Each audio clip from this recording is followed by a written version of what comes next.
बर्फ के साए में प्रतिदिन 5 किलोमीटर नेशनल हाईवे पार कर साइकिल से स्कूल पहुंचने वाली आर्या मिश्रा ने मेहनत के दम पर इतिहास रच दिया है।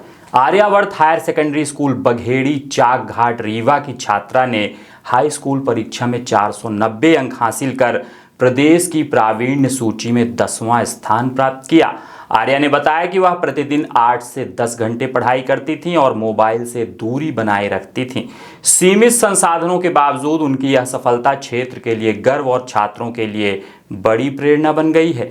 माध्यमिक शिक्षा मंडल भोपाल द्वारा हायर सेकेंडरी और हाई स्कूल के परीक्षा परिणाम घोषित कर दिए गए। वहीं रीवा जिले के त्योंथर तहसील के छोटे से गांव चंदई से निकलकर करीब 5 किलोमीटर नेशनल हाईवे 30 का सफर साइकिल से तय कर स्कूल पहुंचने वाली छात्रा आर्या मिश्रा ने अपनी मेहनत और हौसले के दम पर हाई स्कूल परीक्षा में 490 अंक अर्जित कर प्रदेश में 10वां स्थान हासिल किया।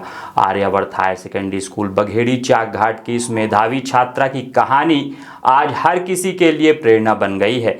आर्या ने बताया कि प्रतिदिन नेशनल हाईवे से गुजरते समय वह डर के साए में स्कूल पहुंचती थीं, लेकिन पढ़ाई के प्रति जुनून ने उन्हें कभी पीछे नहीं हटने दिया।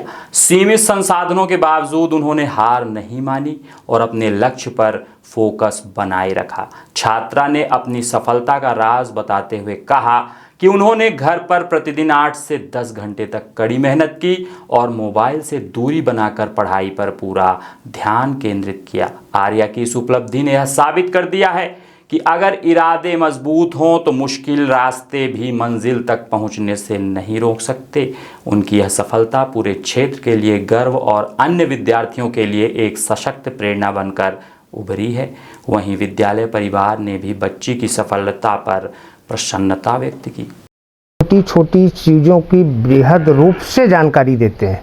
जैसे पढ़ाना है, कोई भी चैप्टर पढ़ाना है तो सबसे पहले उस चैप्टर के बारे में बताइए, फिर उससे जुड़ी छोटी चीज़ें विधिवत ढंग से समझाइए, फिर आगे बढ़िए।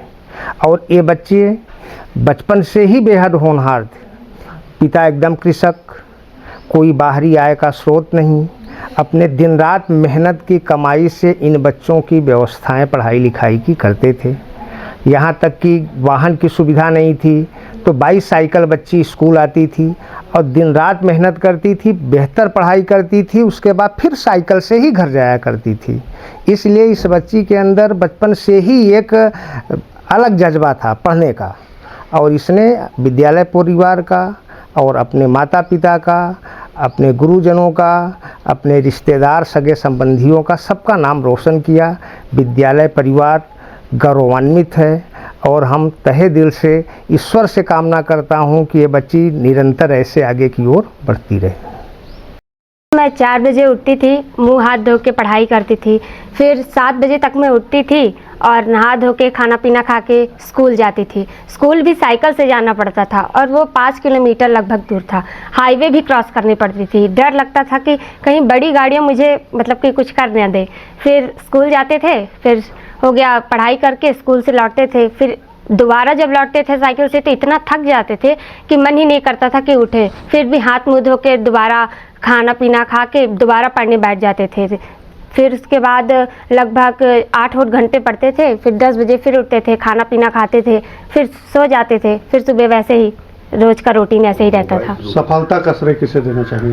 सफलता का श्रेय तो मैं अपने विद्यालय परिवार को देना चाहूँगी। इतना अच्छा टीचर्स ने पढ़ाया, इतना अच्छा समझ आता था कि कह ही नहीं सकते, उसके लिए मतलब शब्द ही नहीं है।